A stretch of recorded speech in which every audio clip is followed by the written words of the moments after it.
નમસ્કાર, spark today ન્યૂઝમાં આપનું સ્વાગત છે. દર્શક મિત્રો, મહીસાગરના તટે સ્પાર્ક ટુડે ન્યૂઝ પહોંચ્યો છે અને હાલ મારા વિડીયો જર્નલિસ્ટ સચિન પરમાર સાથે અમે લોકો પહોંચ્યા છે. કડાના ડેમથી 4.5 લાખ ક્યુસેક પાણી છોડવામાં આવવાનું છે, જેના કારણે ગામના લોકોને ચિંતા છે અને હાલ અત્યારે જે રીતે પાણીની સ્પીડ અહીંથી અમે અહેસાસ કરી શકીએ છીએ, કેમ કે અત્યારે અહીંયા અંધારું છે, પણ જે રીતે પાણી વહી રહ્યું છે અને અત્યારે લગાતાર જે કડાના ડેમથી પાણી છોડવાની વાત છે, 12 વાગે 4.5 લાખ ક્યુસેક પાણી છોડવાના છે. અમે વિશ્વ મહીસાગર જે બ્રિજ છે એના નીચેથી આપને સીધા લાઈવ દ્રશ્યો બતાવી રહ્યા છે.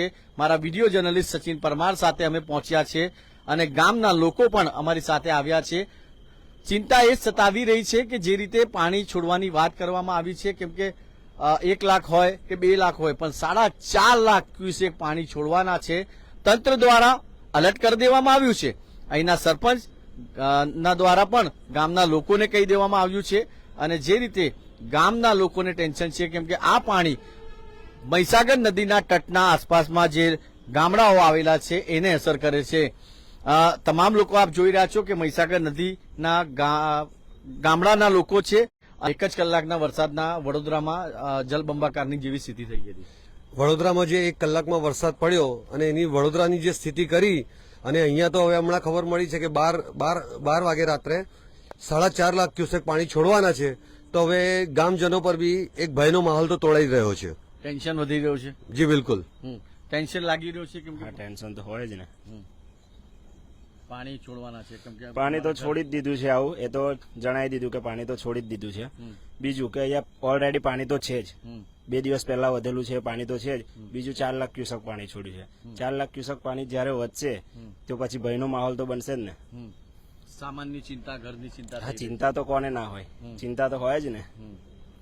આપ શું કહેશો જે રીતે ટેન્શન એક આ જે રીતે આપ જોઈ રહ્યા છો કે આ ગામના આસપાસના લોકો અહીંયા તટ પર ભેગા થયા છે અને કહી રહ્યા છે કે ચિંતા તો હોય, પણ જે રીતે સરકાર દ્વારા મદદ પહોંચવાની વાત કરવામાં આવે છે, પાણી ભરાઈ જાય છે લોકોના ઘરમાં, પણ છતાં સરકારના કાન સુધી એમની અવાજ પહોંચે એટલે સ્પાર્ક ટુડે ન્યૂઝ ગ્રાઉન્ડ ઝીરોથી આપણને રિપોર્ટ બતાવી રહ્યા છે. અત્યારથી જ અમે એલર્ટ કરી દીધા છે, ગામના લોકોને એલર્ટ કરી દીધા છે, કેમ કે કોઈ પણ પ્રકારનું જાનહાનિ ના થાય, કોઈ પણ પ્રકારના માલની નુકસાન ના થાય ગામના લોકોને. હાલ સ્પાર્ક ટુડે ન્યૂઝ અહીંયા પહોંચ્યું છે અને મહીસાગર નદીનો જે બ્રિજ છે એના નીચેથી આપને લાઈવ દ્રશ્યો બતાવી રહ્યા છે. દર્શક મિત્રો, મારા વિડીયો જર્નલિસ્ટ સચિન પરમાર આપને બતાવી રહ્યા છે કે જે રીતે પાણીનું વહેણ છે એ આ બાજુ આવી રહ્યો છે અને આસપાસના જે ગામડાઓ છે હાલ અત્યારે એમના દિલના ધબકારા વધી રહ્યા છે.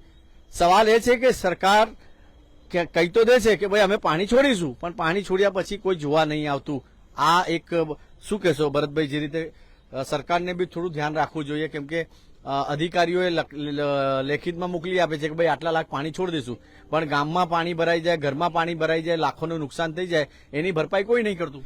જી બિલકુલ, વાત તમારી સાચી છે, પણ અહીંયા જે રીતે પાણી છોડવામાં આવ્યું છે ને તંત્ર તરફથી કોઈ જાતની એવી તૈયારી દેખાતી નથી કે અચાનક પાણી વધી જાય, લોકોના ઘરોમાં ઘૂસી જાય તો કઈ રીતનું આ લોકોને સ્થળાંતર કરવા કે કઈ રીતને આ લોકોને સેફટી આપવી એ કઈ અહીંયા દેખાતું નથી. અમે અહીંયા વડોદરાથી અહીંયા આવ્યા છે ગ્રાઉન્ડ ઝીરો લેવલ પર અને જોવા માટે કે અહીંયા ગામવાળાની પરિસ્થિતિ શું છે ને આગળ શું તકલીફ એમને પડી શકે છે અને તંત્ર તરફથી કેટલી તૈયારી છે એ હવે આગળ જોવાનું રહ્યું.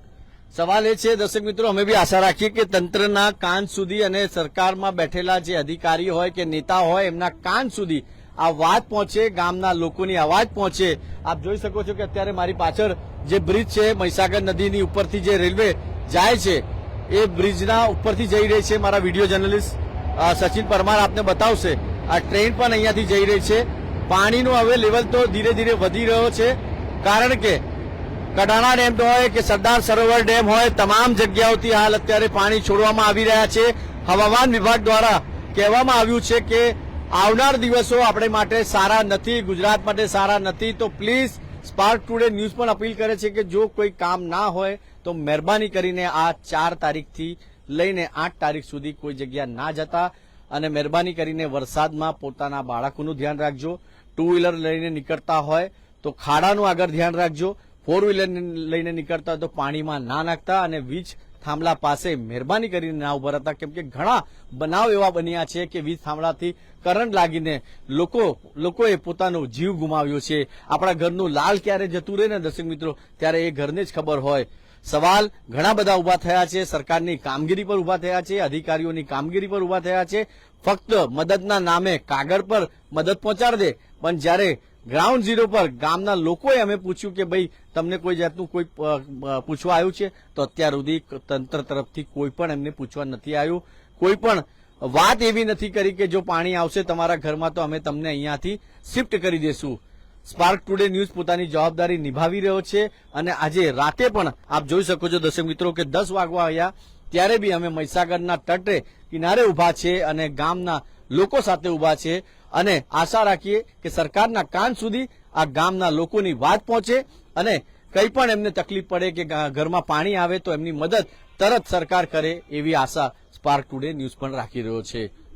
વિડીયો જર્નલિસ્ટ સચિન પરમાર સાથે હું કૌશર, સ્પાર્ક ટુડે ન્યૂઝ મહીસાગરથી.